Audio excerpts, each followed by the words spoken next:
I joined Nike because I wanted to be the best female athlete ever. Instead, I was emotionally and physically abused by a system designed by Alberto and endorsed by Nike. This is what happened to me. When I first arrived, an all-male Nike staff became convinced that in order for me to get better, I had to become thinner and thinner and thinner. This Nike team was the top running program in the country. And yet we had no certified sports psychologist, there was no certified nutritionist. It was really just a bunch of people who were Alberto's friends. So when I went to anybody for help, they would always just tell me the same thing, and that was to listen to Alberto.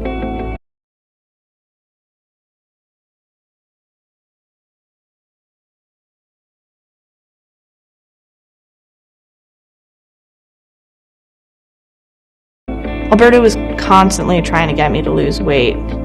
He created an arbitrary number of 114 pounds, and he would usually weigh me in front of my teammates and publicly shame me if I wasn't hitting weight.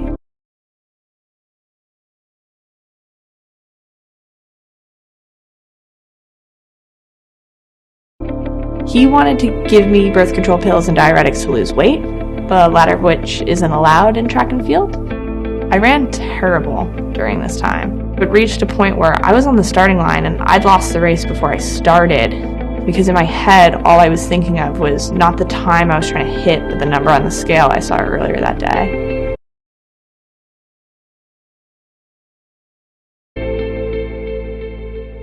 It would be naive to not acknowledge the fact that weight is important in sports. It's like boxers need to maintain a certain weight, or, everybody always ends up citing the math about how the thinner you are, the faster you're going to run because you have to carry less weight. But here's a biology lesson I learned the hard way. When young women are forced to push themselves beyond what they're capable at their given age, they're at risk for developing REDS. Suddenly, you realize you've lost your period for a couple months, and then a couple months becomes a couple years, and in my case, it was a total of 3. And if you're not getting your period, you're not going to be able to have the necessary levels of estrogen to maintain strong bone health. And in my case, I broke 5 different bones.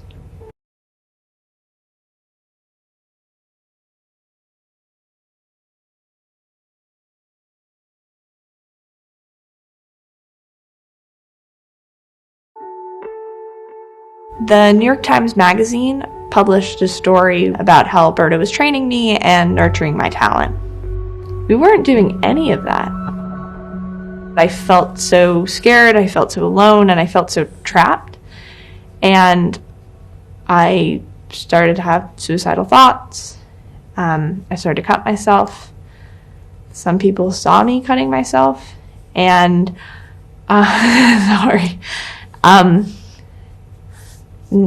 nobody really did anything or said anything.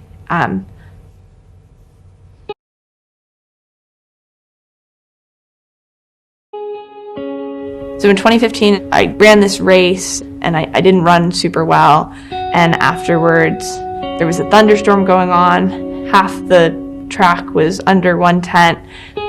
Alberto yelled at me in front of everybody else at the meet. And he told me that I clearly gained 5 pounds before the race. It was also that night that I told Alberto and our sports psych that I was cutting myself, and they pretty much told me they just wanted to go to bed. And I think for me, that was my kick in the head where I was like, this system is sick. I think even for my parents in certain ways, once I finally vocalized to them, they were horrified.